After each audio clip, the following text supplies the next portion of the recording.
You know, these are not the best of times for governments of Zamfara, Kano and Bauchi states. In Zamfara State, for example, polls in 3 local government areas have been ordered retaken. The governorship election there was declared inconclusive by the Court of Appeal. For Kano State, the Court of Appeal upheld the sacking of Governor Abba Yusuf. His fielding was in breach of the electoral law. And what about Bauchi? Bala Mohammed's election as governor there was okayed by the appellate court in Abuja. You win some, you lose some. But first, let's take some reactions from the governorship candidate of the APC there in Kano State. And according to the Constitution, you have to belong to a political party. You have to be sponsored by a political party before you contest an election. So the Court of Appeal has ruled that he was not a member. Therefore, the issue of even counting votes did not even arise because he was not supposed to be a rightful candidate. And also the votes that they have rigged were fished out during the tribunal, and then they were declared null and void. So the Court of Appeal has also upheld that particular decision of the lower court. So all that has to be said about the judgment and what have you, our leader has already mentioned it. My main concern now is the expectation of people of Kano State, on myself.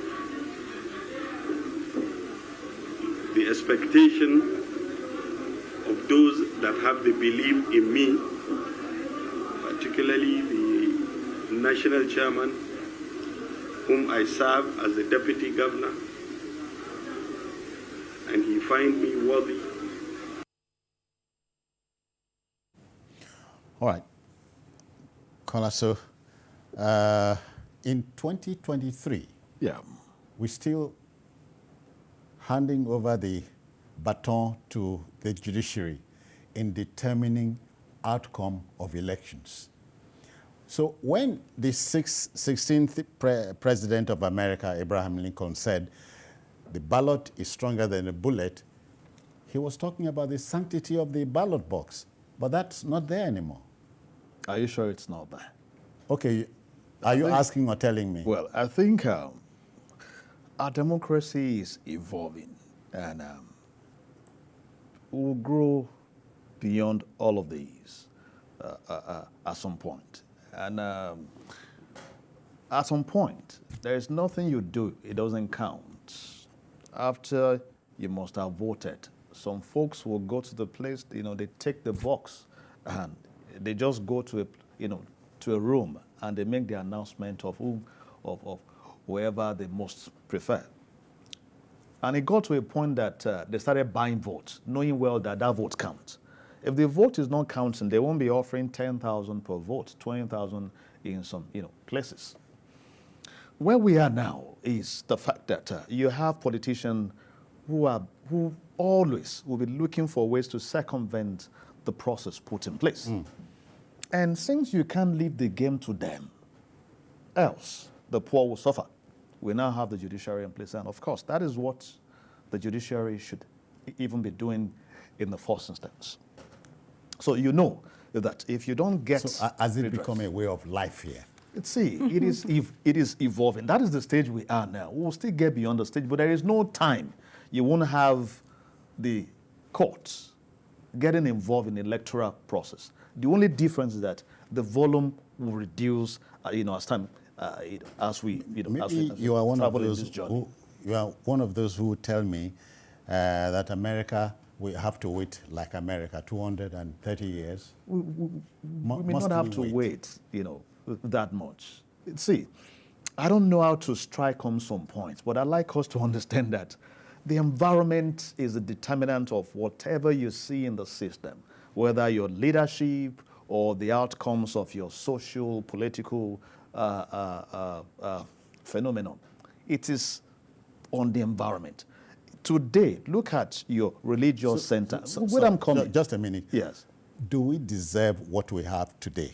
okay, what else do you deserve? Based on this system, this same system that you have in place, this same population that you have in place, this same psyche that you have. Okay, tell me any sector, tell me any other social structure that you think is free from corruption, that you think is, that is having the right value to drive the system. That is what you have across. And we will have to grow beyond these. See, in those days, when you have your villages rejecting people that come into town with money untold, with money when they can't explain where they get it from, the days are gone. Today you bring the money, you will sit in front of the religious houses. In fact, they will shout your name multiple times. In fact, your town, your village will give you chieftaincy title. So the value system is broken, and we'll have to rebuild again. It's a circle. The cyclical theory say that, of course, you have to go around again. You will get there. It will get better. But let's get back to the judiciary. Okay. Now, they've been part of the process. If they are not part of the process, perhaps you will have something else on the street. Maybe you will have people fighting day and night. The reason many supporters of politicians are not on the street fighting is because the judiciary is there to provide the hope. That is why we must encourage the judiciary to stand on the truth. I listened to the last justice of the Supreme Court that retired. Go through the things he said. You understand the fact that the judiciary needs to rebuild itself, rebirth itself to ensure that they truly stand as the last hope of the common man. But you can't take them away from the system, whether the electoral system or the customary system or the social system. They are part of the system. Ibn Aboso, the ballot box is just a signpost. So it seems. For the moment. So we have made it to be.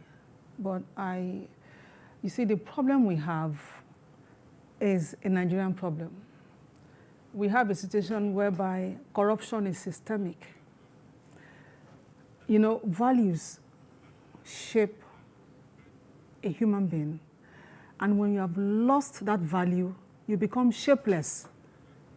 For now, we are shapeless. And until we begin to, go back to the days of values, until we begin to look for where did we drop these values that we used to have, we are still going to be talking about this over and over. You talk about the judiciary. Who are there? Who are the people there? They're Nigerians. You talk about INEC. Who are the people there? They're Nigerians. And we live in a country where people believe that you can pay your way through anything, any situation, any circumstance. So as long as we live in a country like this, where anybody can come out and do and undo, we will keep having these issues. Now, what my pain here is, so much was, invested in INEC. And they made so much promises. And I'm looking at it because if INEC had performed, we would have had less of all of this. Oh, yeah. But yes. Are you saying INEC is alone in this mess, in this morass? We are all in it together. Because the INEC becomes the whipping boy at a time like this. But somebody has to take responsibility. INEC is the umpire of election. The politician will not take responsibility, Binabo. If you allow yourself to be bamboozled by the politician, then you have to bear the brunt. You have to, taking all of the, whatever they are holding at you, better take it. Because there is a reason for having INEC in place.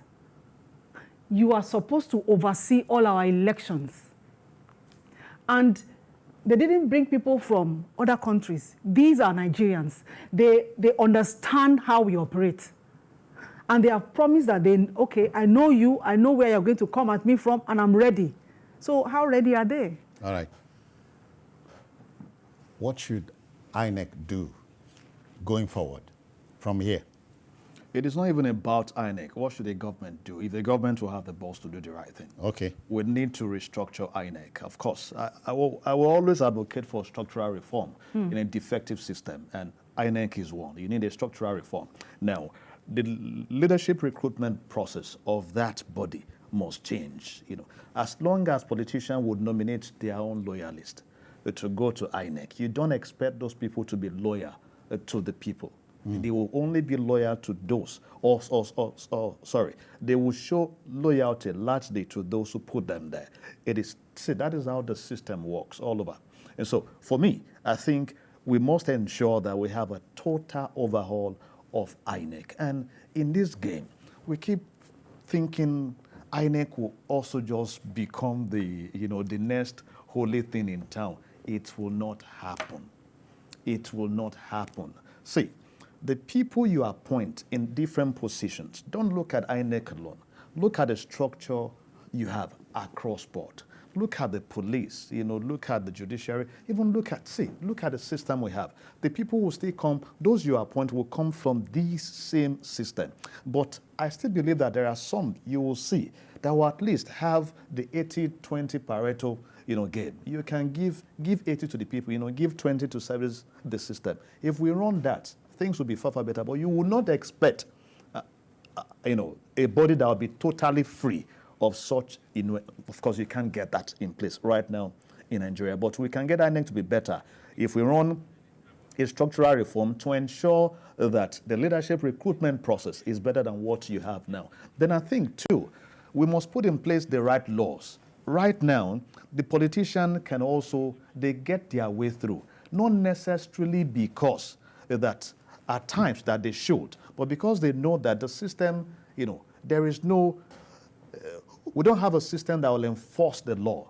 If you do this, this is what you get. If you do this and you are caught, this is what you get. So we must also strengthen our laws to ensure that you don't do some things that we consider unlawful and you go scot-free without any punishment. Is there anything the lead could do? We always talk about the politician. What about the lead? Well, if you live in a country like Nigeria where the economy is so terrible, people are hungry, it is easy for you to buy. Hunger is what has put us here? Poverty is one. Poverty is one of them. And also, Poverty is what has put our political system in this mess? No. It is one of them. You are talking about the people. How easy would it be for you to walk up to, as I was coming down here on the highway, I saw, I think it should be a man, lying down by the walkway on the highway, sleeping. Was he sleeping? I think the way it seemed as if he was sleeping. Okay. Now, for such a man, you go to him and tell him, I will give you 2,000 naira. Come and vote for me. He wouldn't even think. He won't even think twice. So the problem is very enormous. But you know what I'm thinking? I'm digressing now. You see, because I've been thinking that it is only fair that when somebody puts you in an office, you become a loyalist to that person. So how do we get it right? If we can come up with a system whereby all of the stakeholders of these parties would come together and then form a committee and appoint people into INEC.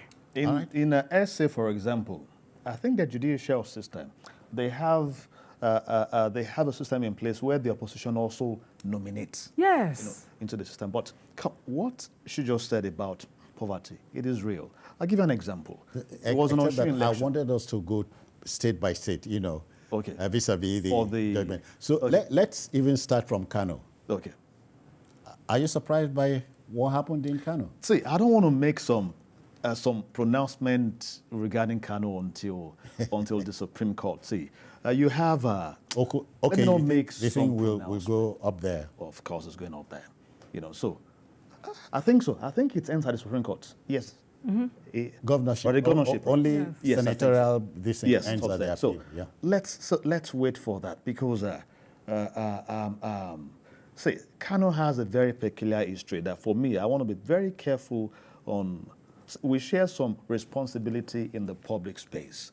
What we say a lot of times, counts. Don't think they don't count. So I want to be very responsible with my words. So I want to keep some of my opinions on Kano for now until the final stage. But if we move to Zamfara, this Zamfara, what exactly will change?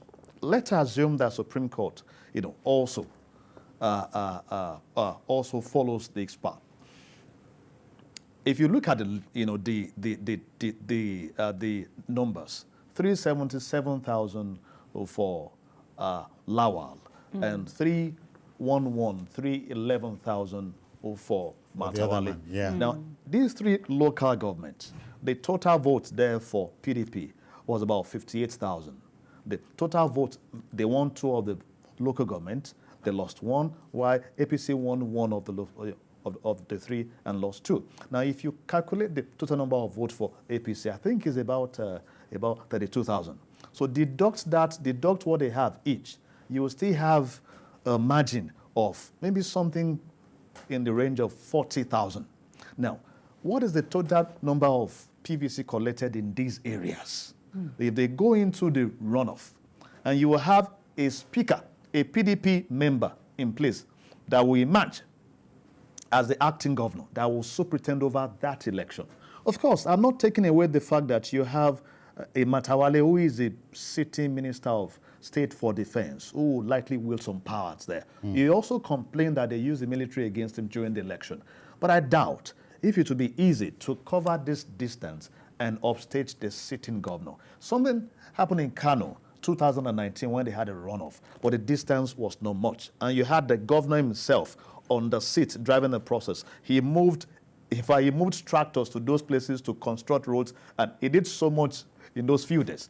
But are we going to have such in Zamfara now, as it were? I strongly doubt it. But let's also wait, to the final pronouncement of the court on this case. Let me quickly take you back to Kano. The fielding of Abba Yusuf, we're told, was a breach of the electoral law. Are you saying the people who fielded him never knew this or couldn't have been bothered? This is part Or of... is it the way of politicians? This is what we do. In our politics, we go ahead and break rules. We have our rule book, but we would choose to break these rules, believing that nothing is going to happen. Now, why now?